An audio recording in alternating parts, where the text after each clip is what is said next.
Good morning बच्चों। आज हम बात करेंगे इसके जो पहले टॉपिक पढ़ा दिए हैं ग्रीन हाउस प्रभाव, ओजोन परत और अम्लीय वर्षा से संबंधित जो सवाल पूछे जा रहे थे कि कौन कौन से सवाल इनसे बन सकते हैं, उनको केवल एक नजर में आप देख लेंगे क्योंकि ये किसी न किसी एग्जाम में पूछे गए हैं और बहुत ही महत्वपूर्ण है। तो स्टार्ट करते हैं पहला सवाल कि ओजोन परत को हानि सबसे ज्यादा कौन पहुंचाता है।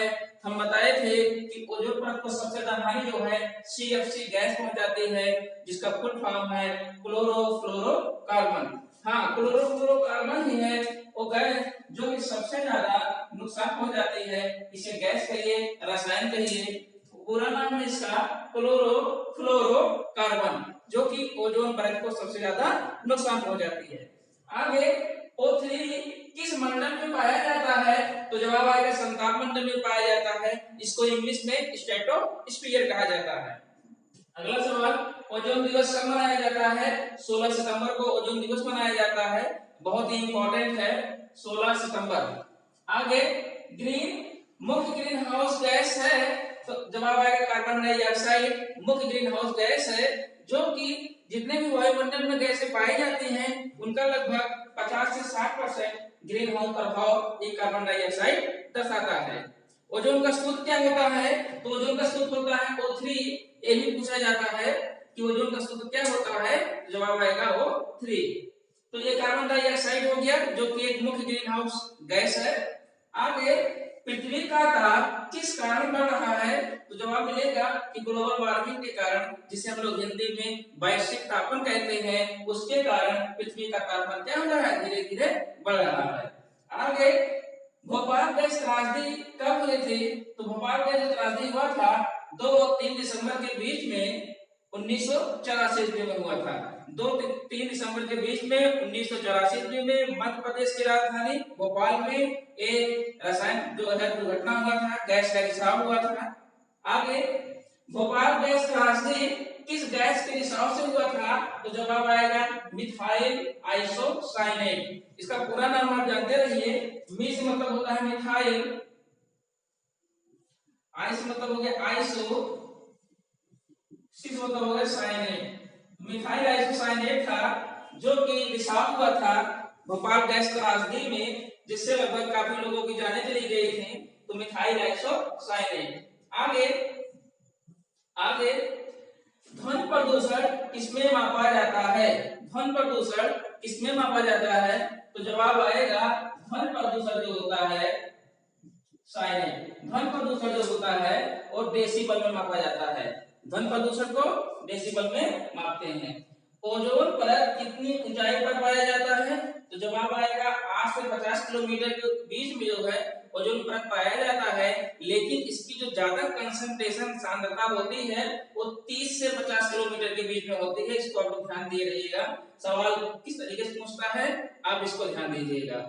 अगर पूछा कि ओजोन परत कितनी ऊंचाई तक पाया जाता है, कितनी ऊंचाई के बीच पाया जाता है, तो 8 से 50 के बीच में पाया जाता है। लेकिन अगर ये पूछ ले कि ओजोन परत की जो सांद्रता होती है सबसे ज्यादा कहां होती है, तो 30 और 50 किलोमीटर के बीच में ओजोन परत की सांद्रता सबसे ज्यादा होती है। अगला सवाल है ग्रीन हाउस गैस कौन कौन से हैं, तो जवाब आएगा सबसे मुख्य है carbon dioxide, methane, ozone, nitrous oxide और जल वाष्प। आगे विश्व पर्यावरण दिवस कब मनाया जाता है, तो विश्व पर्यावरण दिवस 5 जून को मनाया जाता है, जो कि 1972 से शुरुआत हुआ है।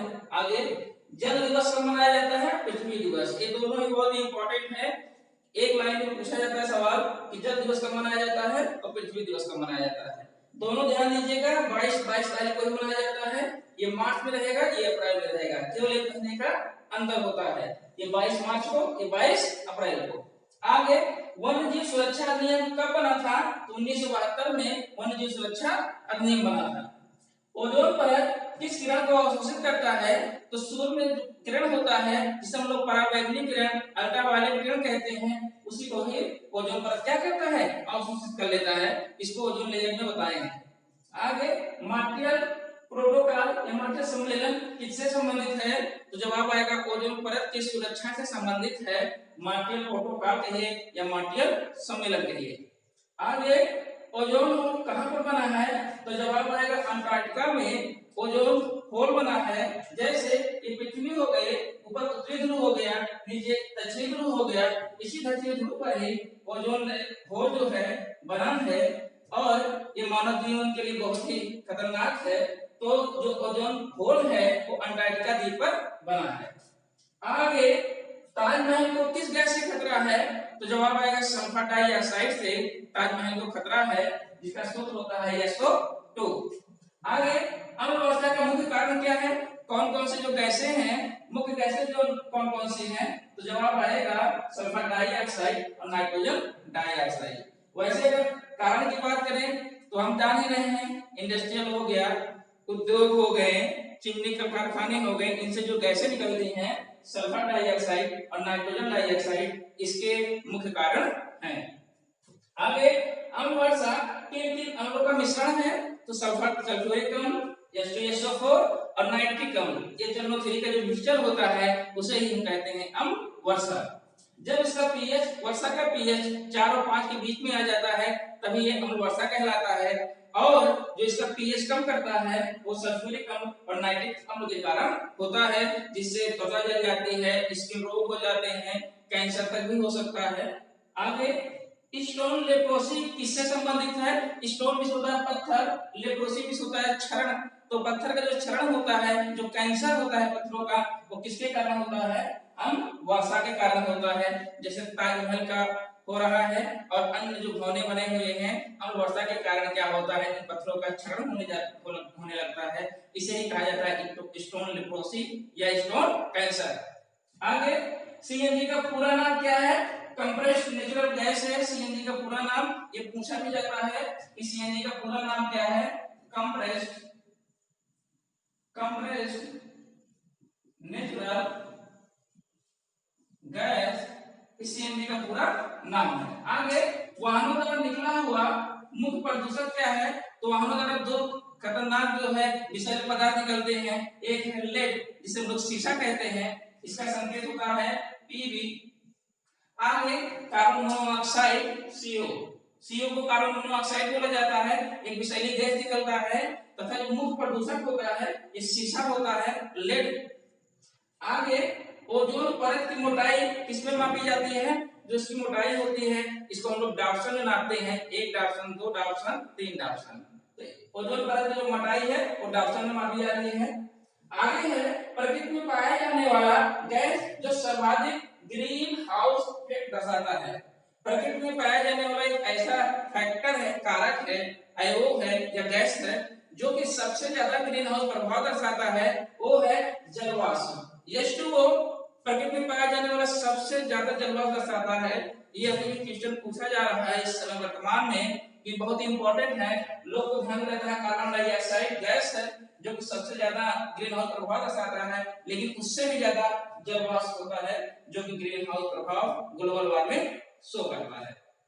आगे ग्रीन हाउस गैस कौन कौन से नहीं है? यहाँ हमने बात किया था कि कौन कौन से ग्रीन हाउस गैस है। Carbon dioxide, methane, ozone, nitrous oxide, जलवाष्प, ये सब ग्रीन हाउस प्रभाव दर्शाते हैं। कौन कौन से गैसें नहीं दर्शाते हैं? तो oxygen, nitrogen dioxide, carbon monoxide, hydrogen और नाइट्रोजन, ये सब गैसें ऐसे हैं जो ग्रीन हाउस प्रभाव नहीं दर्शाते हैं, अर्थात ग्लोबल वार्मिंग के लिए जिम्मेदार नहीं है। इसमें इंपॉर्टेंट ये है जो कंफ्यूज करता है, जैसे यहाँ ओजोन हो गया, यहाँ ऑक्सीजन हो गया, तो ओजोन तो दर्शाता है, ऑक्सीजन नहीं दर्शाता। यहाँ हो गया नाइट्रस ऑक्साइड शो करता है, लेकिन nitrogen dioxide NO2 green house प्रभाव नहीं दिखाता। आगे कार्बन डाइऑक्साइड बहुत ज्यादा जो है ग्रीन हाउस प्रभाव दर्शाता है, लेकिन कार्बन मोनोऑक्साइड दर्शाता नहीं है। आगे है क्योटो प्रोटोकॉल, किससे संबंधित है? ग्लोबल वार्मिंग जो ग्रीन हाउस गैसों का जो उत्सर्जन है इससे संबंधित है क्योटो प्रोटोकॉल। आगे वन संरक्षण अधिनियम कब बना? 1980 में बना। पर्यावरण सुरक्षा अधिनियम कब बना? 1986 में बना। और भारतीय वन सर्वेक्षण का मुख्यालय रहा है देहरादून में है। यहाँ 3 चीज ध्यान दीजिएगा, पहले आया वन्य जीव सुरक्षा अधिनियम 1972 में, फिर आया वन संरक्षण अधिनियम 1980 में, फिर बना पर्यावरण सुरक्षा अधिनियम 1986 में। तब से याद रखेंगे तो भूलेगा नहीं। यहाँ वन्य जीव सुरक्षा अधिनियम, वन्य जीव पहले आएगा 72 में, फिर उसके बाद वन्य जीव पर वन आएगा, वन संरक्षण। यहाँ वन्य जीव था, वन्य जीव था, यहाँ आ जाएगा वन संरक्षण अधिनियम 1980, फिर पर्यावरण के बारे में आ जाएगा 1986 में, और इस भारतीय वन सर्वेक्षण का मुख्यालय कहाँ है? देहरादून में। ये इंपॉर्टेंट क्वेश्चन है जो कि पर्यावरण से संबंधित है और किसी न किसी एग्जाम में पूछे भी जाते हैं, तो आप लोग इसको नोट कर लीजिएगा। आज के लिए बस इतना ही, धन्यवाद।